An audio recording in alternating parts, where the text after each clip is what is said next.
নমস্কাৰ মই আছো বৰ্তমান জুবিন ক্ষেত্ৰত জুবিন গাৰ্গ ক্ষেত্ৰ বা জুবিন গাৰ্গ সমন্বয় ক্ষেত্ৰ এনেকে মানুহৰ মুখে মুখে এই জায়গাখিনিৰ নাম ইতিমধ্যে গোটেই অসম জুৰি বিয়পি গৈছে। আমাৰ মৰমৰ জুবিন দা অসমীয়া জাতিৰ হিয়াৰ আমুঠু শিল্পী, অসমীয়া জাতিৰ মুখপাত্ৰ স্বৰূপ, অসমীয়া মানুহৰ হৈ সদায় বিপদে আপদে মাত মতা আমাৰ সকলোৰে আপোন জুবিন দাৰ মৃত্যু আজি 39 দিন কমপ্লিট হৈ গ'ল। 39 ডেজ। আপোনালোকে সকলোৱে কল্পনা কৰক যে অসমৰ আটাইতকৈ জনপ্ৰিয় শিল্পীজনৰ মৃত্যুৰ আজি 39 দিন পাৰ হৈ গ'ল আৰু 39 দিনৰ পাছতো এতিয়ালৈকে আমি ন্যায় পোৱা নাই মানে কেনেকৈ কিয় মৃত্যু ঘটিছিলে সেই সম্পৰ্কেও আমি এতিয়ালৈকে অৱগত হোৱা নাই আৰু চৰকাৰৰ যিটো আচৰণ সেই আচৰণৰ পৰা আমি খাটাং হৈ পৰিছো যে এই বিজেপি চৰকাৰখনে আমাক আৰু ন্যায় নিদিয়ে। সেইকাৰণে এই মুহূৰ্তত মই আজি আকৌ এবাৰ জুবিন গাৰ্গ ক্ষেত্ৰলৈ আহিছিলোঁ। জুবিন গাৰ্গ ক্ষেত্ৰলৈ আহোঁতে গোটেই ৰাইজে হেঁচা মাৰি ধৰিছে। মই প্ৰত্যেককে এটাই কথা সুধিছোঁ যে জুবিন গাৰ্গৰ ন্যায়ৰ কাৰণে যদি এখন সংগ্ৰাম আৰম্ভ কৰা হয় আপোনালোক থাকিবনে? মই আপোনালোককো সুধিছোঁ থাকিবনে নাই?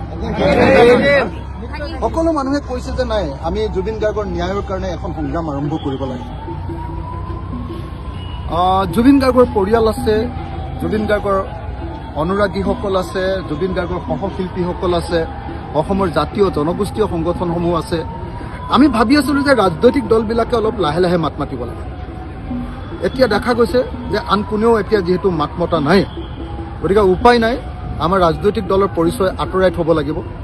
মই ৰাইজৰ দলৰ সভাপতি হিচাপে নহয়, কেৱল আৰু কেৱল অখিল গগৈ হিচাপে আৰু অসমত যিমান মানুহ আছে যি দলৰে নহওক, আনকি তেওঁ যদি বিজেপিৰো মানুহ হয় তেওঁলোককো আমি সকলোকে ৱেলকাম কৰিম, তেওঁলোককো আমি সকলোকে স্বাগতম জনাম যে আমাৰ মৰমৰ জুবিন দা তেওঁ কেনেকৈ মৃত্যু হ'ল তাক আমাৰ বিচাৰ লাগে।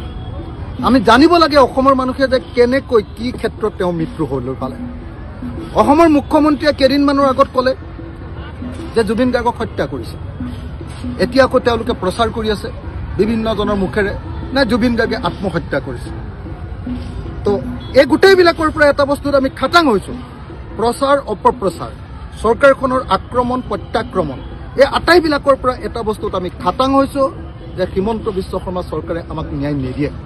আৰু সেইকাৰণে মই অসমৰ সকলো মানুহকে এই জুবিন ক্ষেত্ৰৰ পৰা অনুৰোধ জনাইছোঁ আহক আমি সকলোৱে জুবিন দাৰ কাৰণে মাত মাতোঁ। অহা 31 তাৰিখৰ পৰা চিনেমাৰ আকৌ হাৱা লাগিব। তাৰ পাছত মানুহে কি ৰূপ লয় ময়ো নাজানো, আপুনিও নাজানে। গতিকে আমি সকলোৱে মিলি কিন্তু 31 তাৰিখৰ আগতেই এটা সিদ্ধান্ত ল'ব লাগে যে নৱেম্বৰ মাহটো আমি সম্পূৰ্ণ মাহ আমি জুবিন দাৰ ন্যায়ৰ কাৰণে অসমীয়া জাতিয়ে মাত মাতোঁ। এইকেইদিন এতিয়ালৈকে ধান কাটিব হোৱা নাই, এইকেইদিনে অসমীয়া মানুহৰ কাৰণে ফ্ৰী বতৰ। এইকেইদিনতে আমি যদি প্ৰেছাৰাইজ কৰিব পাৰোঁ তেতিয়াহে আমাৰ মৰমৰ জুবিন দা, আমাৰ হৃদয়ৰ অংশ জুবিন দা, আমাৰ হাৰ্টথত জুবিন দা তেখেতে ন্যায় পোৱাটো সম্ভৱপৰ হ'ব। মই আপোনালোক সকলোকে আকৌ এবাৰ জুবিন ক্ষেত্ৰত উপস্থিত হৈ জুবিন ক্ষেত্ৰৰ কাৰণে দেখকচোন আপোনালোকে দিনে ৰাতিও অনবৰত মানুহ আহি আছে।